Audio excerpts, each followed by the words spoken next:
Michael Flynn, an early supporter of Donald Trump and his first national security advisor, admitted that he lied to the FBI about his conversations with Russia's ambassador to the United States. Specifically last December, after Barack Obama imposed new sanctions against Russia for meddling in the election, court documents show that Flynn spoke with an unnamed senior member of Trump's transition team about the presidential order. Flynn then called Sergei Kislyak and requested that Russia not escalate the situation. Days later, Kislyak called back and said Russia had chosen not to retaliate. Flynn is cooperating with Robert Mueller's investigation into possible coordination between Trump's campaign and the Kremlin to influence the 2016 election. Today, Flynn said, "I recognize that the actions I acknowledged in court today were wrong." The charge of making false statements to the FBI carries a maximum penalty of 5 years in prison and a $250,000 fine. Today's sentencing guideline suggests Flynn could serve no more than 6 months in jail, if any time at all, and face a fine of up to $9,500. So that's what the deal means for Michael Flynn, but what does it mean for the Mueller investigation? Keith Bogue looks at that for us tonight. Michael Flynn left the D.C. courthouse this morning to taunts of "lock him up."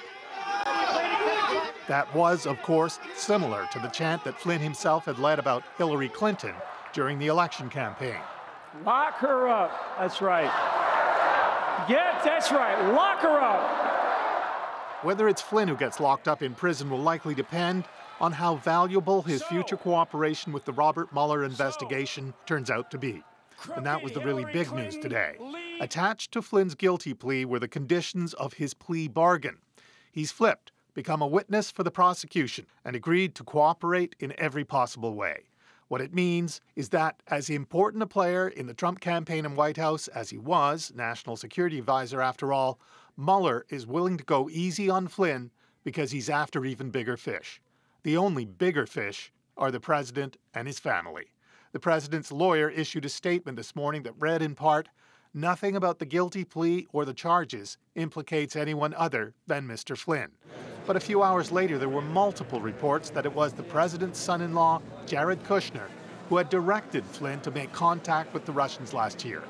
Mueller could confirm that with Flynn and likely already has.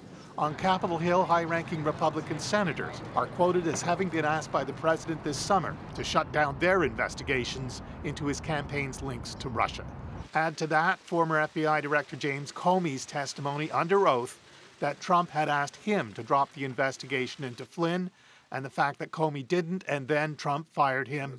And I think the American people and a lot of us asked, why is he so desperate to have this investigation stopped, particularly as we see more and more people either plead guilty or come forward under indictment? Republicans seem to be trying to stay cool. The process is working. The special counsel has a mandate, seems to be fulfilling that mandate. This is the way the legal process works. But there's no question the investigation took an important step closer to the Oval Office today. And because of that, Republicans have to consider carefully where this all might be leading them. Keith Bogue, CBC News, Washington. So the Mueller investigation shows no signs of slowing down. To help connect the dots, take a look at this. The investigation into Donald Trump's possible collusion with Moscow has now snared 4 figures close to the president. Today, it's Michael Flynn. In October, campaign advisor George Papadopoulos pleaded guilty to misleading the FBI over his Russia contacts. The same month, former campaign chair Paul Manafort and his deputy Rick Gates were each indicted on 12 counts, including conspiracy. Both have pleaded not guilty. So, who might be next? Well, there are at least 2 members of Trump's own family who have had interactions with Russians. Donald Trump Jr. agreed to meet a lawyer with close ties to the Kremlin. And Jared Kushner held meetings with a Russian banker appointed by President Vladimir Putin. So the question, will Michael Flynn prove to be the linchpin in Mueller's investigation into Team Trump? Those Russian connections are the key to the Mueller investigation, and I spoke about those with Luke Harding, a former Moscow correspondent for a UK newspaper, The Guardian. He studied Donald Trump's ties to Russia, and he's written a book called Collusion. I asked Harding what Michael Flynn might know which would take things closer to Trump.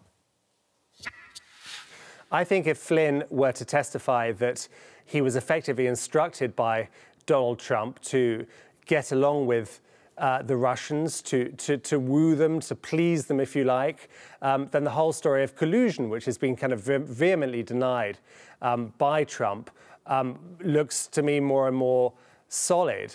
And so we have to see where we go in the next kind of few months. But it's also worth remembering that Vladimir Putin's main foreign policy goal was to have America lift sanctions against Russia. And this is precisely what Flynn was discussing on the telephone with Sergei Kislyak, the Russian ambassador, and what he lied about afterwards to the FBI. You have studied Putin's inner circle very closely, so how do you think they reacted today to this news?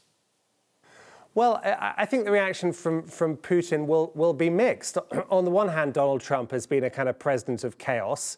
He has further polarized America. He's caused enormous divisions, cultural, political, racial. As Putin sees it, that's good for Russia because it means Russia can do what it likes on the international stage. On the other hand, I think Putin is probably feeling a moment of kind of buyer's remorse. He backed Trump. He allegedly hacked emails to damage Hillary Clinton. But the problem is Trump is proving such an erratic president that he's been unable to deliver the one thing that Putin really wants, which is an end to U.S. sanctions. Earlier this year, Trump rejected criticism of Flynn as fake news. You must find it gratifying that now it's before the courts where there is a clear line between lying and the truth. I agree. I spent 4 years in Russia. The Russians, they didn't exactly invent fake news, but they're very good at it, pushing their kind of their story, if you like, into the international arena. And Donald Trump has been echoing this for practically a year. He's been saying his critics are lying, it's all fake news.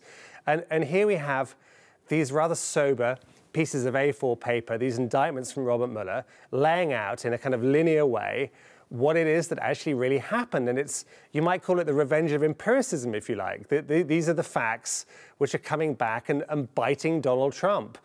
It's very uncomfortable reading for him. And I think he faces a further dilemma, which is, does he let this process continue and come to his door, or does he try and preempt it by perhaps firing Robert Mueller, which would set off the mother of all political and constitutional crisis in the United States? The revenge of empiricism. Luke Harding in London. And a man once at the center of the Russia investigation seems to have weighed in on all of this from afar. I want to show you what former FBI Director James Comey tweeted today, just after Michael Flynn's guilty plea.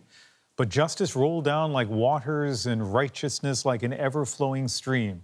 Amos 5:24. One of the central themes of the book of Amos is God's outrage over the immoral and unjust behavior of the rich and powerful. Hey, Flynn! What? Flynn! Yeah, please. What are you doing?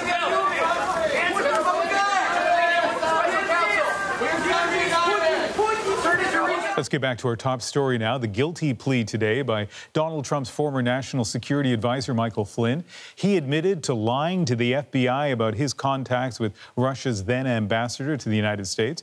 And to help with some analysis, we're joined by two journalists who have reported extensively on this story. Philip Bump is in New York. He works for the Washington Post. Ken Vogel is in Washington. He works for the New York Times. And Kenneth, let's begin with you. What's the significance of the guilty plea today? Well, the significance is that it gets things pretty close to the prime target of this investigation, which is the President of the United States, Donald Trump. We have in the papers submitted by the Mueller team to the court that included the charges to which Flynn pled guilty, 2 senior officials with whom Flynn talked before a particular conversation with the then Russian ambassador, Sergei Kislyak. It doesn't name those officials, but subsequent reporting is pointing strongly in the direction of one of them being Jared Kushner, none other than the president's son-in-law and one of his closest advisors. The other, KT McFarland, a deputy national security advisor. Here you have not collusion, but conversations and interaction with the Russians being undertaken by Flynn that was at the direction of the senior-most people around Donald Trump, if not Donald Trump himself, during the transition period. And Philip, pick up on that. Closer, but just how close are we to the president here? Well, it's really hard to say. I mean, we don't know a whole lot about what Robert Mueller knows that we don't, right? I mean, we've sort of had a couple of things sprung on us over the course of the past month and a half or so, beginning with the Manafort indictments at the end of October.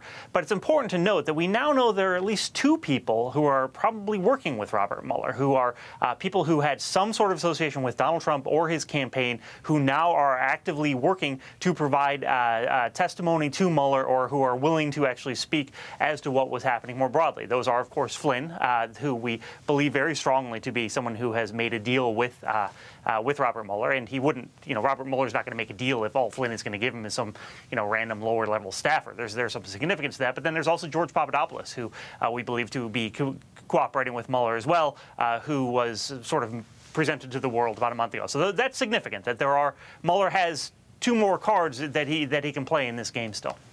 Philip, keeping in mind that you're speaking to a Canadian audience here, we hear people talk about that word impeachment occasionally. It's a political process, not a legal one. Right. Where are we on the road towards even the possibility of impeachment? Right. We're exactly where we were yesterday, which is not even at the starting line. We're probably, 400 yards behind the starting line, 400 meters behind the starting line, I should say. When you say it's a political process, it's important to reinforce what that means. It means that in order for Donald Trump to be removed from office, it is up to people on Capitol Hill to do so. And Capitol Hill, as people are probably familiar, is controlled by Republicans. Republicans have no interest, particularly right now when they're about to pass this big tax package, which is something they've been working on for a very long time. There's no interest in actually moving forward with any sort of impeachment of Donald Trump. Now, we'll have to wait and see what happens after the primaries next year. I mean, every Republican who is in the member of the House of Representatives is up for re-election next year. A lot of them are going to face primary challenges from other Republicans, and they're not going to want to speak out against a still popular president with Republicans. After that, though, we'll see. So that's impeachment and the political process. Kenneth, what about the possibility of criminal charges against the president? Not even whether the evidence is there. Let's put that aside, because we're not at that point yet. But whether we would ever see criminal charges against a sitting president. Yeah, there are a few sort of parallel tracks moving in the Mueller investigation as well as the congressional investigations, and it's hard to see how any of them really get to that point. You certainly have the potential obstruction of justice or maybe even perjury track, and what Flynn is offering could potentially advance things along that route a little bit because he is telling a story to Mueller that can be used to check for discrepancies in the statements that have been made by other senior members of the team, including Donald Trump. In fact, Donald Trump explicitly said to the press, not necessarily to Robert Mueller or to anyone around the Mueller team, that he did not instruct Flynn to participate in any kind of back-channel communications with Sergei Kislyak. Now we have the very real possibility that he was at least aware of them, or certainly senior members of his team were. So if it could be shown that he lied, again, not to the press, unfortunately it's not a crime, though I wish it were, to lie to the press, but to law enforcement about that, then you could potentially have either an obstruction of justice or perjury charge. You have the bigger collusion issue and what it would take to bring criminal charges there. I don't think we're anywhere close to that. And then you have this other sort of less talked about track in which they're examining, the Mueller team as well as congressional investigators are examining President Trump's business interests and how they may overlap with Russia and whether his debts are tied to Russia. And that, I think, we're even further from the possibility of any kind of criminal charges. Philip, we have just 30 seconds left. Let me give the last word to you. And this is a tough one. I mean, away from New York City, away from Washington, D.C., particularly among that, 30% of people, the core supporters of Donald Trump, do you think that their faith in him will be shaken at all by the Flynn guilty plea? No, not in the least. I mean, there are very few Americans who, at this point in time, are still willing to have their minds changed about Donald Trump. People who hate him are pretty much going to hate him for as long as he's president. People who love him, seems the opposite is true. We've already seen some of the reaction here. The reaction is, this is all they can get on Flynn is one thing that was pretty common today. Oh, Flynn, of course, he's a liar. He's in Washington was another thing. people who want to defend Trump are going to keep defending Trump. I don't see this changing that at all. All right, Philip Bump, Kenneth Vogel, thank you very much for speaking with us tonight. Thank you.